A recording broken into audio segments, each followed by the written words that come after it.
Hello student, welcome to origin of math. आज हम class 10 chapter 10 जिसमें पहली एक्सरसाइज है 10.1, लेकिन हम उसके बारे में थोड़ा सा पढ़ते हैं चैप्टर 10 के बारे में।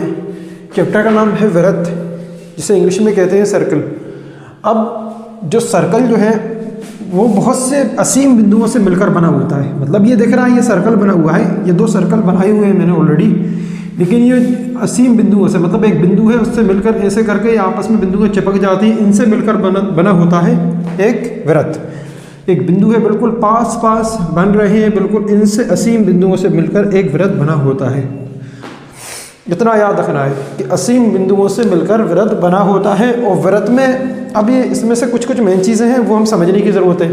वृत्त में ये है स्पर्श रेखा, स्पर्श रेखा, उसके बाद ये है ये छेदक रेखा है, छेदक रेखा, और ये है स्पर्श रेखा। मतलब स्पर्श रेखा है वो वृत्त को एक बिंदु पर टच करती है, छूती है एक बिंदु पर, और उसके बाद जो छेदक रेखा है वो वृत्त को दो बिंदुओं पर स्पर्श करती है, एक और ये दो टकरा कर जाती है बीच में। कहने का मतलब ये है स्पर्श रेखा टच होकर जाती है, इतना याद रखना है। और एक और रेखा होती है, वो होती है अप्रतिच्छेदी रेखा। वो क्या होती है, दूर से होकर निकल जाती है। ये वृत्त है और दूर से चली गई है, बस ये अप्रतिच्छेदी रेखा है। ये पूछ सकता है, वो कोई भी बिंदु पर टच नहीं कर रही है वृत्त को। छेदक रेखा दो बिंदुओं पर टच करती है और उसके बाद स्पर्श रेखा एक बिंदु पर टच करती है। अच्छा, एक चीज़ और, एक वृत्त पर कितनी स्पर्श रेखाएं खींच सकते हैं हम, तो अनंत खींच सकते हैं, क्योंकि ये देखिए ये असीम बिंदुओं से मिलकर बना होता है। एक स्पर्श रेखा इधर भी खींच सकते हैं, इधर भी खींच सकते हैं, इधर भी खींच सकते हैं, इधर भी, जितनी चाहे उतनी खींच सकते हैं स्पर्श रेखाएं, अनंत स्पर्श रेखाएं। छेदक रेखाएं भी अनंत खींच सकते हैं, लेकिन समांतर स्पर्श रेखाएं कितनी हो सकती हैं? समांतर, अब इसके सामने एक और कितनी स्पर्श रेखाएं हो सकती हैं? सिर्फ दो स्पर्श रेखाएं हो सकती हैं। एक वृत्त में दो समांतर स्पर्श रेखाएं हो सकती हैं। स्पर्श रेखा के दो तीन टॉपिक याद रखना हमें। एक तो स्पर्श रेखा एक बार एक बिंदु पर टच करती है, स्पर्श रेखा एक बिंदु पर टच, वृत्त के एक बिंदु पर टच करती है स्पर्श रेखा। दूसरा क्या है, एक वृत्त में कितनी समांतर स्पर्श रेखाएं हो सकती हैं? तो दो समांतर स्पर्श रेखाएं हो सकती हैं। और एक वृत्त में कितनी स्पर्श रेखाएं खींच सकते हैं? तो अनंत स्पर्श रेखाएं खींच सकते हैं। पहला क्या है, एक बिंदु पर, एक वृत्त की एक बिंदु पर स्पर्श रेखा एक बिंदु पर टच करती है। दूसरा क्या है, स्पर्श रेखा दो समांतर स्पर्श रेखाएं हो सकती हैं। तीसरा, एक वृत्त में कितनी स्पर्श रेखाएं खींच सकते हैं? तो एक वृत्त में अनंत स्पर्श रेखाएं खींच सकते हैं। अच्छा, छेदक रेखा कितनी बिंदुओं पर टच करती है? दो बिंदुओं पर, एक ये है एक ये, मतलब बीच से होकर निकल जाती है। स्पर्श रेखा छूकर निकलती है और छेदक रेखा जो है बीच से होकर निकल जाती है, इसलिए छेदक रेखा दो बिंदुओं को छूती है, दो बिंदुओं को टच करती है। अच्छा, अब जो वृत्त में जो अपन अंदर जो लाइनें खींचते हैं इन्हें कहते हैं जीवाएं। क्या कहेंगे? जीवा। और सबसे बड़ी जीवा होती है व्यास। वो व्यास कहाँ से होकर गुजरती है? बिल्कुल बीच से, सेंटर से होकर, इसे व्यास कहते हैं।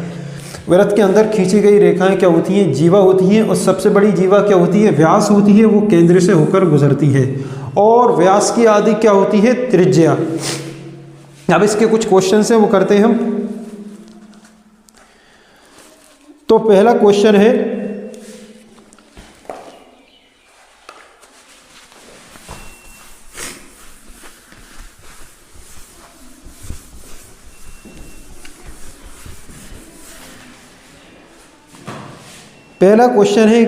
एक वृत्त की कितनी स्पर्श रेखाएं हो सकती हैं? अब मैंने थोड़ी देर पहले ही बताया है कि वृत्त असीम बिंदुओं से मिलकर बना होता है, मतलब बहुत सारे बिंदुओं से मिलकर बना होता है। तो एक वृत्त में कितनी स्पर्श रेखाएं खींची जा सकती हैं? अनंत स्पर्श रेखाएं खींची जा सकती हैं। कैसा बना होता है वृत्त? ये ऐसे मिलकर बना होता है, असीम बिंदुओं से मिलकर बना होता है। एक बिंदु रहता है, बहुत सारे बिंदु मिलकर एक वृत्त बनाते हैं। बहुत बिंदु मिलकर एक वृत्त बनाएंगे तो एक वृत्त में असीम स्पर्श रेखाएं खींची जा सकती हैं। यहाँ भी टच कर सकते हैं, यहाँ कितनी भी स्पर्श रेखाएं खींची जा सकती हैं। ये पहला क्वेश्चन हो गया। उसके बाद दूसरा क्वेश्चन है, अब रिक्त स्थान की पूर्ति कीजिए।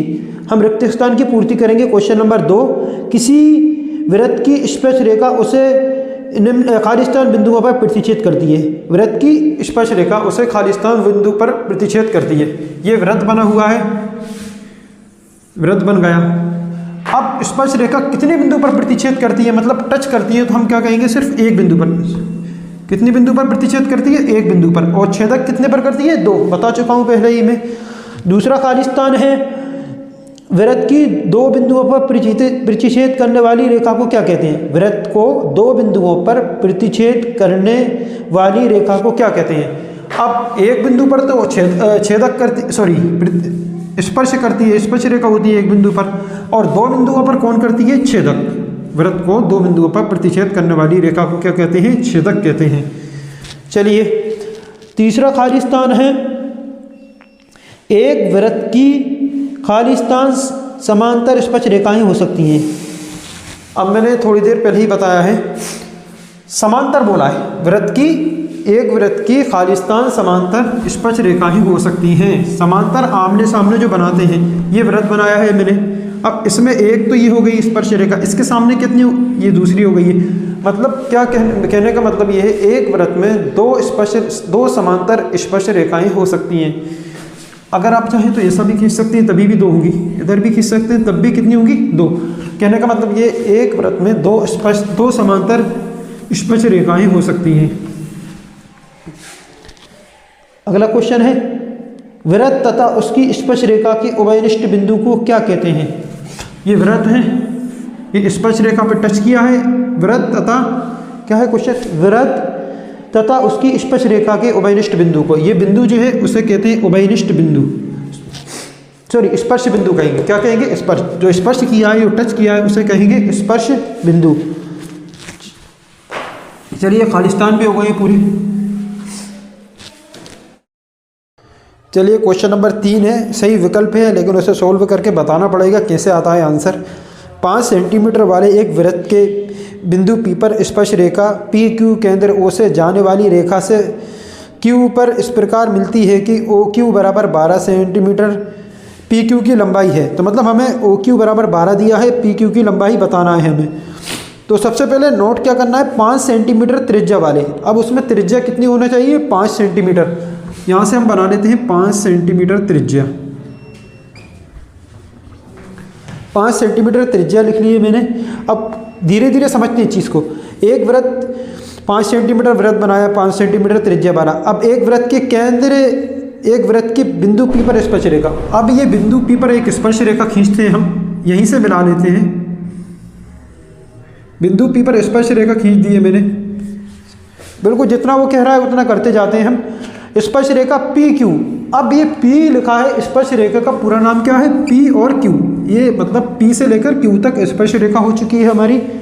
उसके बाद एक बात ध्यान रखना, स्पर्श रेखा और केंद्र से जो त्रिज्या जो मिलती है उस पर एक स्पर्श रेखा है, और परिधि पर जो त्रिज्या मिलती है वहाँ पर 90 डिग्री का कोण बनता है। ये 90 डिग्री का समकोण बनता है। कब, स्पर्श रेखा और त्रिज्या के बीच में 90 डिग्री का कोण बनता है। त्रिज्या और स्पर्श रेखा जब टकरा रही है स्पर्श बिंदु पर, तो वहाँ पर 90 डिग्री का कोण बनेगा, इतना याद रखिए। उसके बाद है PQ से जाने वाली रेखा एक रेखा से बिंदु Q पर इस प्रकार मिलती है। अब ये बन गया केंद्र O। क्या लिखा है, PQ केंद्र O से जाने वाली रेखा वाली एक रेखा से Q बिंदु पर मिलती है। मतलब ये है ना, ये इस लाइन को हम यहाँ पर मिला देंगे। क्या लिखा है, PQ केंद्र O से जाने वाली एक रेखा, केंद्र O से जाने वाली एक रेखा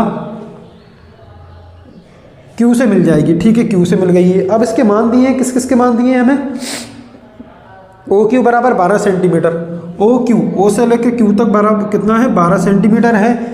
उसके बाद ज्ञात क्या करना है हमें, PQ का मान ज्ञात करना है। सबसे पहले देखिए, स्पर्श रेखा है P, स्पर्श रेखा स्पर्श बिंदु पर टच करती है P बिंदु पर। उसके बाद रेखा क्या है, पूरी PQ है।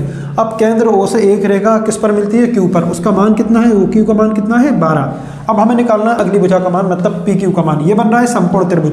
अब समकोण त्रिभुज में ये बन जाएगी, समकोण के सामने वाली भुजा कर्ण हो जाएगी, ये है आधार। उसके बाद लंब हमें निकालना है, तो हमें पाइथागोरस प्रमेय से डायरेक्ट लगा देंगे हम।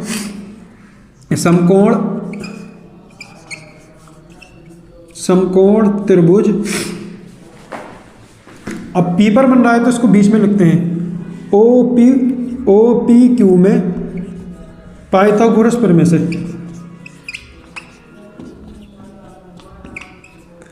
पाइथागोरस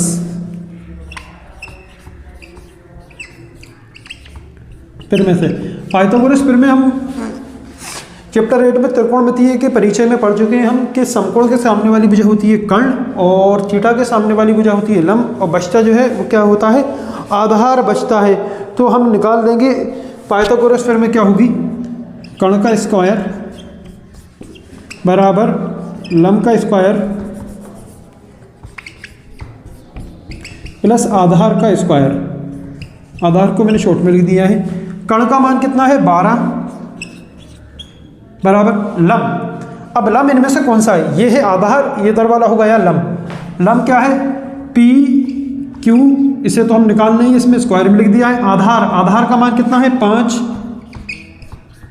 का स्क्वायर।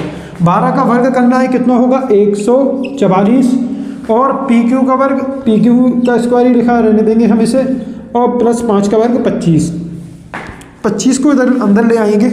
चलिए पहले इसको लिख देता हूँ मैं, बाद में लेकर आऊँगा। पी क्यू का स्क्वायर पहले इस वाले पोर्शन को पहले लिख दिया है और 144 को बाद में लिख देंगे बराबर 144। अब 25 का पक्षांतर कर देंगे हम। 25 प्लस का है बाहर जाके हो जाएगा माइनस का। पी क्यू स्क्वायर बराबर, अब इसको हम घटा देंगे तो बचेगा 119 और एक तरफ से वर्ग हटेगा तो दूसरी तरफ करनी चढ़ जाएगी। क्या होता है, एक तरफ से वर्ग जो रूट स्क्वायर लगा रहता है दूसरी साइड रूट लग जाएगा, बस बराबर की साइड स्क्वायर हटाएंगे तो दूसरी साइड रूट लग गया। और आंसर अब देखते हैं हम, यही आ रहा है, सेंटीमीटर में लिख देते हैं इसको। ये ऑब्जेक्टिव था तो 119 सेंटीमीटर रूट में आ गया। क्या करना है, सबसे पहले याद रखिएगा, आप जब स्पर्श रेखा त्रिज्या से टकराती है परिधि पर तो वहाँ पर 90 डिग्री का कोण बनता है, इतना ज़रूर याद रखिएगा आप। उसके बाद पाइथागोरस प्रमेय लगा दी हमने, समकोण के सामने वाली भुजा कर्ण हो गई थी और नीचे ये बचा है, ये आधार है, थीटा के सामने वाली भुजा लंब होती है। जब भी त्रिभुज, समकोण त्रिभुज दिया है, दो भुजाओं का मान दिया है और एक भुजा का मान निकालना है तो वहाँ पे पाइथागोरस प्रमेय लगाते हैं।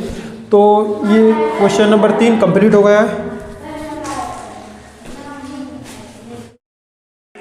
चलिए क्वेश्चन नंबर 4 है, जो लास्ट क्वेश्चन है। एक वृत्त खींचिए। चलिए वृत्त खींचते हैं हम। एक वृत्त खींचिए और कह रहा है एक दी गई रेखा के समांतर दो ऐसी रेखाएं खींचिए, उनमें एक स्पर्श रेखा हो तथा दूसरी छेदक रेखा हो। कुछ नहीं है, एक छेदक रेखा बना देते हैं और एक बना देते हैं स्पर्श रेखा। ये स्पर्श रेखा है नीचे वाली,